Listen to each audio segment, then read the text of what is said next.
Test 3. This is the IELTS listening test. You will hear a number of different recordings, and you will have to answer questions on what you hear.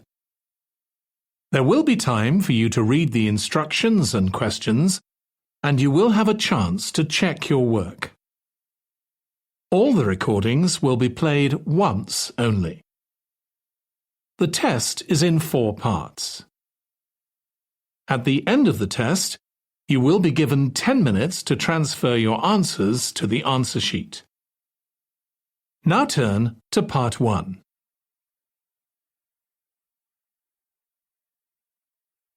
Part 1. You will hear a woman who works at an employment agency talking to a man about jobs he could apply for. First, you have some time to look at questions 1 to 5.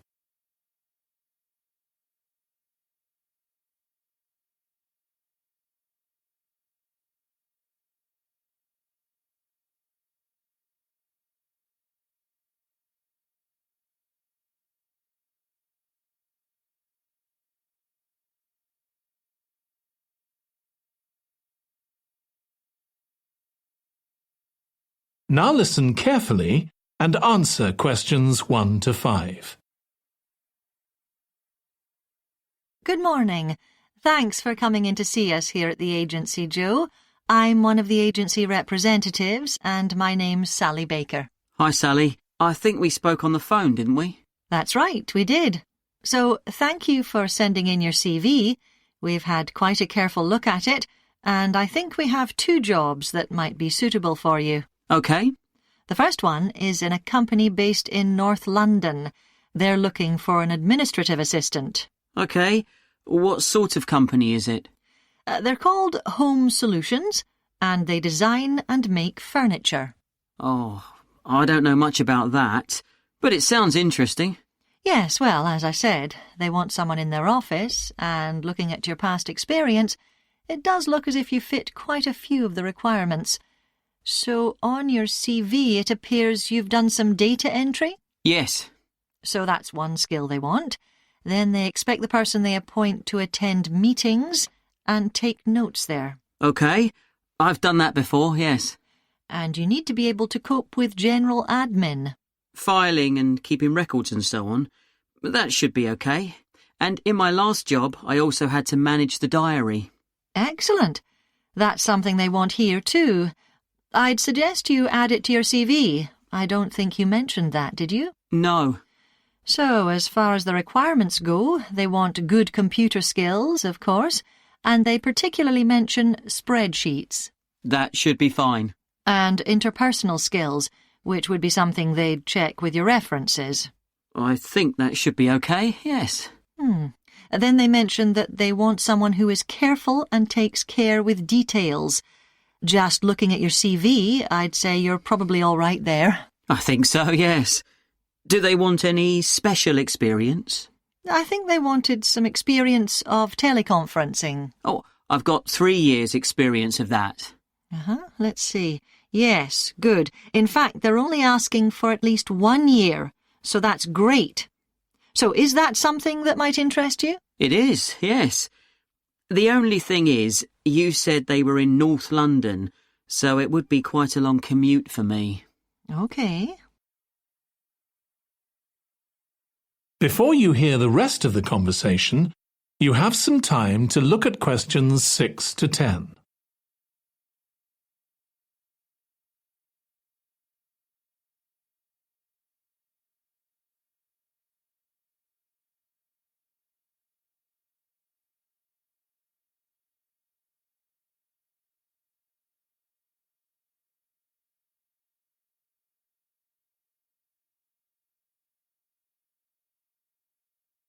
Now listen and answer questions 6 to 10.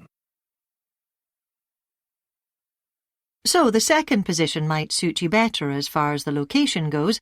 That's for a warehouse assistant, and that's in South London. Yes, that would be a lot closer. And you've worked in a warehouse before, haven't you? Yes. So as far as the responsibilities for this position go, they want someone who could manage the stock, obviously, and also deliveries. That should be okay. You've got to keep track of stuff, but I've always been quite good with numbers. Good. That's their first requirement. And they want someone who's computer literate, which we know you are. Sure. Then they mention organisational skills. They want someone who's well organised. Yes, I think I am. And tidy? Yes, they go together really, don't they? Sure. Then the usual stuff. They want someone who can communicate well, both orally and in writing. Okay. And for the last warehouse job I had, one of the things I enjoyed most was being part of a team. I found that was really essential for the job. Excellent. Yes, they do mention that they want someone who's used to that, yes. Now, when you were working in a warehouse last time, what sorts of items were you dealing with? It was mostly bathroom and kitchen equipment, sinks and stoves and fridges. So you're okay moving heavy things? Sure. I'm quite strong, and I've had the training. Good. Now, as far as experience goes, they mention they want someone with a licence and that you have experience of driving in London, so you can cope with the traffic and so on. Yes, no problem. And you've got experience of warehouse work. And the final thing they mention is customer service. I think, looking at your CV, you're okay there. Right. So, what about pay? Can you tell me a bit more about that, please? That is the end of part 1. You now have 1 minute to check your answers to part 1.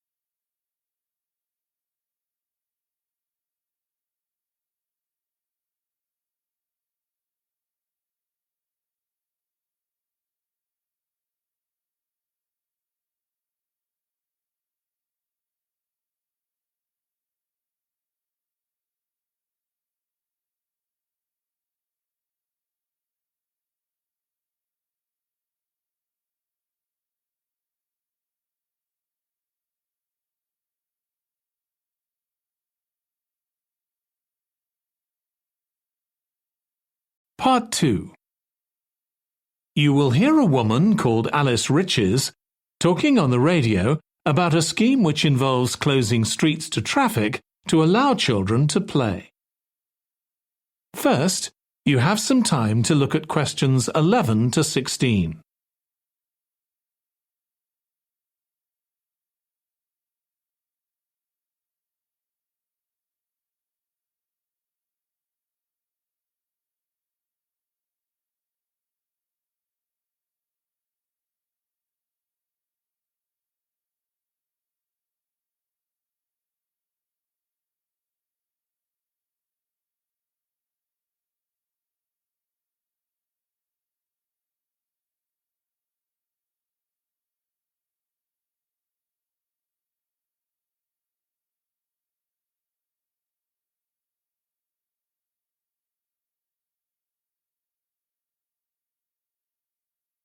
Now listen carefully and answer questions 11 to 16. My guest on the show today is Alice Riches, who started the Street Play scheme where she lives in Beechwood Road. For those of you that don't already know, Street Play involves local residents closing off their street for a few hours so that children have a chance to play in the streets safely. She started it in her own street, Beechwood Road, and the idea caught on. And there are now street play schemes all over the city. So when did you actually start the scheme, Alice? Well, I first had the idea when my oldest child was still a toddler. So that's about 6 years ago now. But it took at least 2 years of campaigning before we were actually able to make it happen. So the scheme's been up and running for 3 years now. We'd love to be able to close our road for longer, for the whole weekend, from Saturday morning until Sunday evening, for example. At the moment, it's just once a week, But when we started, it was only once a month, but we're working on it. So what actually happens when Beechwood Road is closed? We have volunteer wardens, mostly parents, but some elderly residents too, who block off our road at either end. The council have provided special signs, but there's always a volunteer there to explain what's happening to any motorists. Generally, they're fine about it. We've only had to get the police involved once or twice. Now, I should explain that the road isn't completely closed to cars, but only residents' cars are allowed. If people really need to get in or out of Beechwood Road, it's not a problem as long as they drive at under 20 kilometres per hour. But most people just decide not to use their cars during this time, or they park in another street. The wardens are only there to stop through traffic. So can anyone apply to get involved in street play? Absolutely. We want to include all kids in the city, especially those who live on busy roads. It's here that demand is greatest. Obviously, there isn't such demand in wealthier areas where the children have access to parks or large gardens, or in the suburbs where there are usually more places for children to play outside. I'd recommend that anyone listening who likes the idea should just give it a go. We've been surprised by the positive reaction of residents all over the city, and that's not just parents. There are always a few who complain, but they're a tiny minority. On the whole, everyone is very supportive and say they're very happy to see children out on the street, even if it does get quite noisy. Before you hear the rest of the conversation, you have some time to look at questions 17 to 20.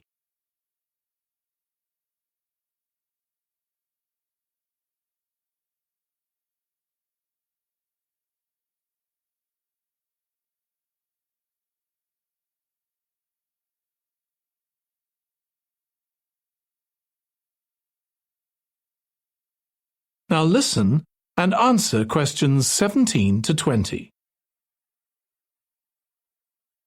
There have been so many benefits of street play for the kids.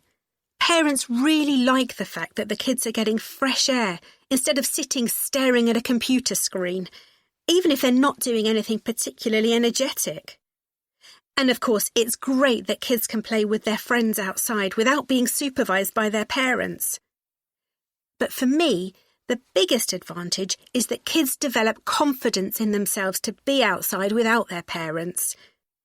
The other really fantastic thing is that children get to know the adults in the street. It's like having a big extended family. It certainly does have a lot of benefits.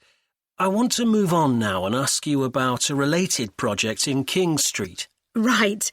Well, this was an experiment I was involved in, where local residents decided to try and reduce the traffic along King Street, which is the busiest main road in our area, by persuading people not to use their cars for one day. We thought about making people pay more for parking, but we decided that would be really unpopular. So instead, we just stopped people from parking on King Street, but left the other car parks open. It was surprising how much of a difference all this made. As we'd predicted, air quality was significantly better. But what I hadn't expected was how much quieter it would be, even with the buses still running. Of course, everyone said they felt safer, but we were actually amazed that sales in the shops went up considerably that day. We thought there'd be fewer people out shopping, not more. That's really interesting. So the fact that the street was... That is the end of part 2. You now have 30 seconds to check your answers to part 2.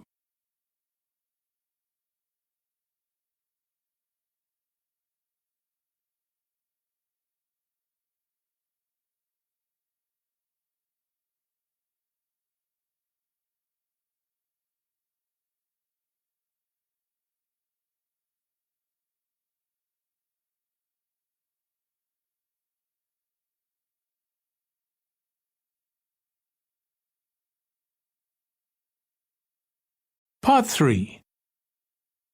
You will hear two students, called Hazel and Tom, talking about Hazel's Media Studies assignment. First, you have some time to look at questions 21 to 26.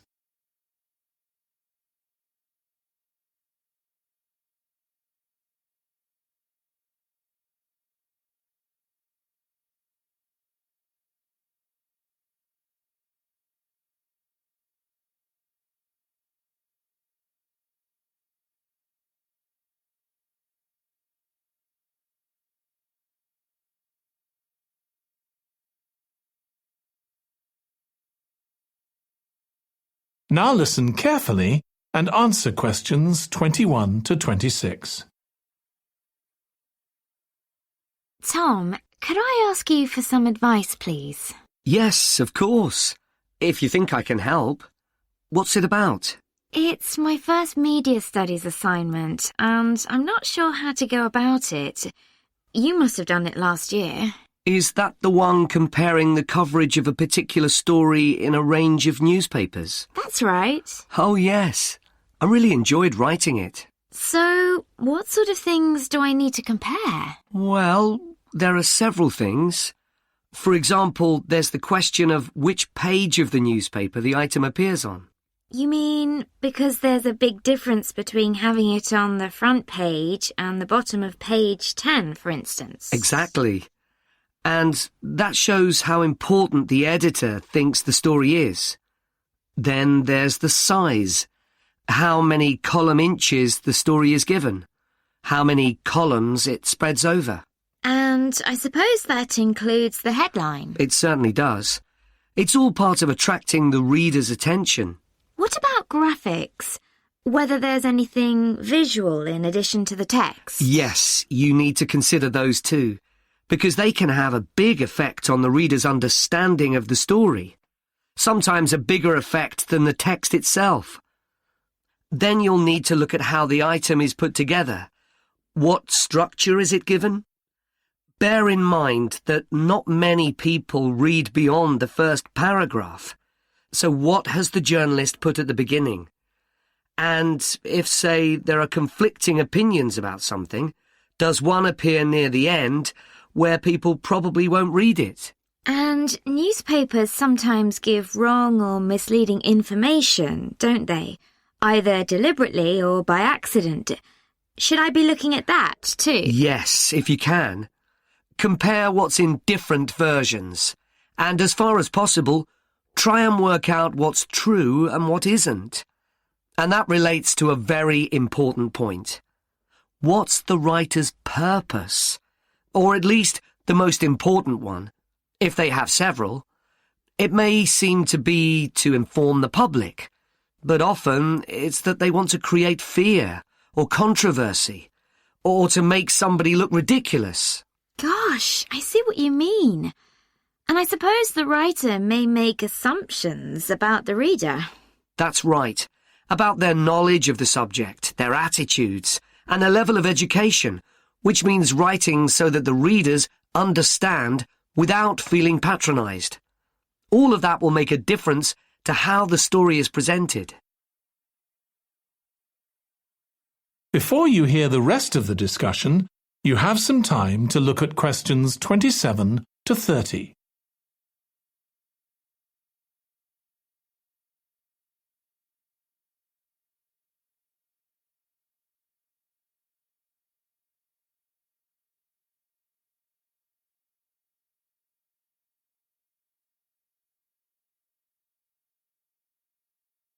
Now listen and answer questions 27 to 30.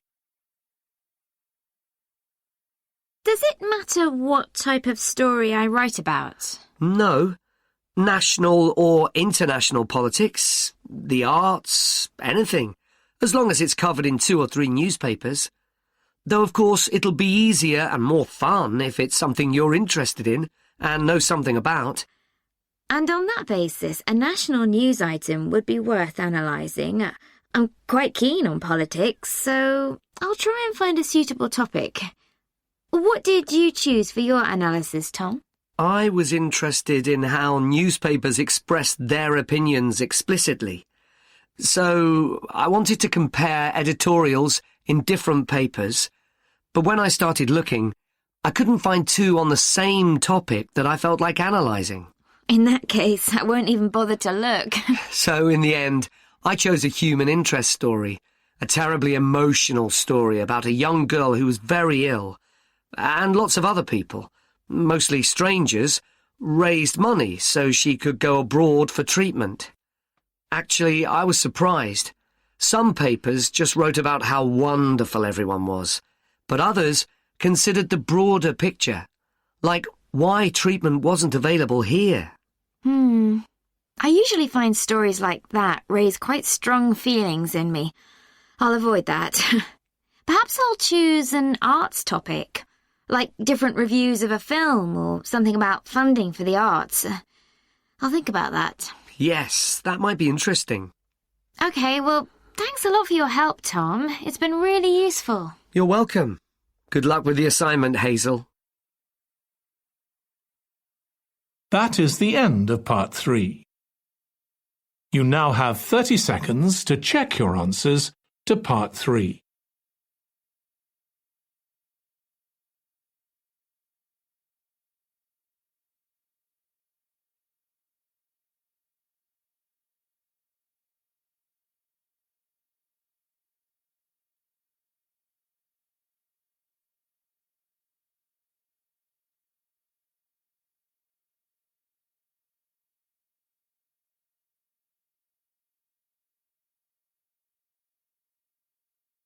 Part 4.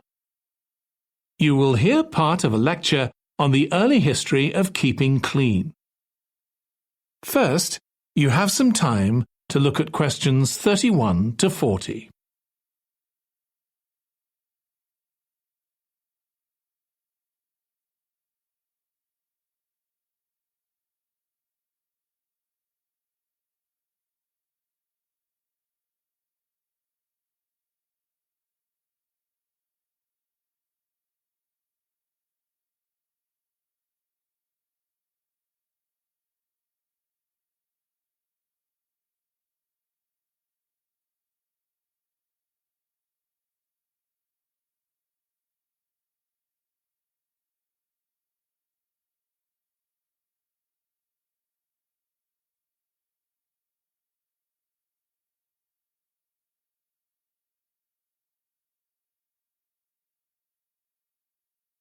Now listen carefully and answer questions 31 to 40. Nowadays, we use different products for personal cleanliness, laundry, dishwashing and household cleaning, but this is very much a 20th century development. The origins of cleanliness date back to prehistoric times. Since water is essential for life, the earliest people lived near water and knew something about its cleansing properties, at least that it rinsed mud off their hands. During the excavation of ancient Babylon, evidence was found that soap making was known as early as 2800 BC. Archaeologists discovered cylinders made of clay, with inscriptions on them saying that fats were boiled with ashes. This is a method of making soap, though there's no reference to the purpose of this material. The early Greeks bathed for aesthetic reasons and apparently didn't use soap. Instead, they cleaned their bodies with blocks of sand, pumice and ashes, then anointed themselves with oil and scraped off the oil and dirt with a metal instrument known as a strigil. They also used oil mixed with ashes. Clothes were washed without soap in streams.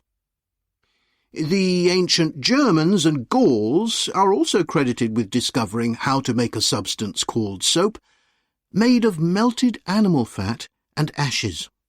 They used this mixture to tint their hair red. Soap got its name, according to an ancient Roman legend, from Mount Sapo, where animals were sacrificed, leaving deposits of animal fat. Rain washed these deposits, along with wood ashes, down into the clay soil along the river Tiber. women found that this mixture greatly reduced the effort required to wash their clothes. As Roman civilization advanced, so did bathing. The first of the famous Roman baths, supplied with water from their aqueducts, was built around 312 BC. The baths were luxurious, and bathing became very popular. And by the 2nd century AD, the Greek physician Galen recommended soap for both medicinal and cleansing purposes.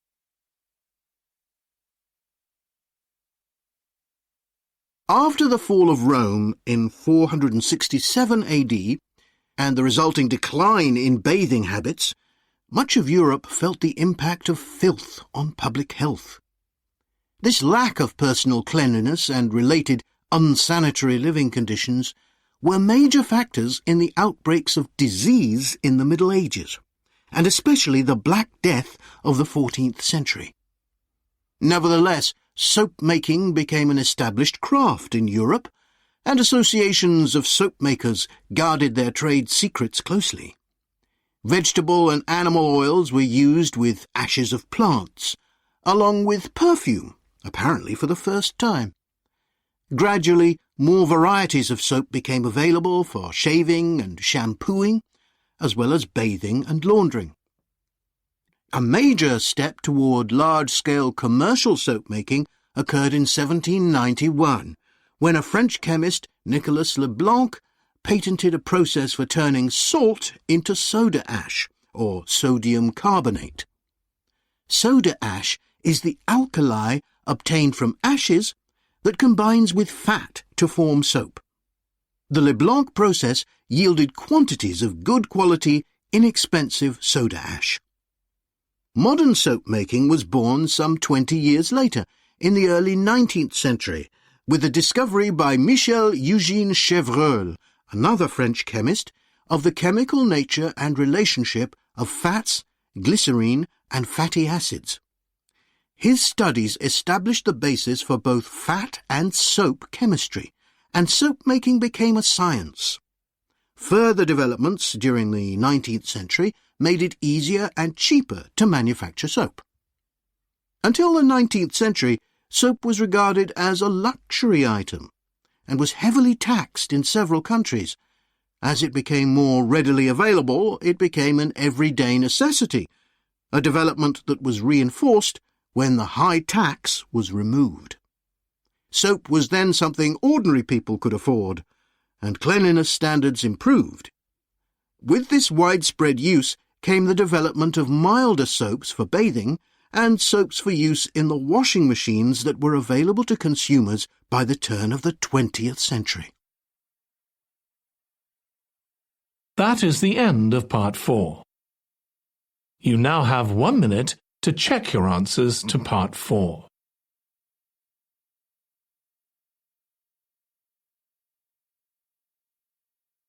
That is the end of the listening test. In the IELTS test, you would now have 10 minutes to transfer your answers to the answer sheet.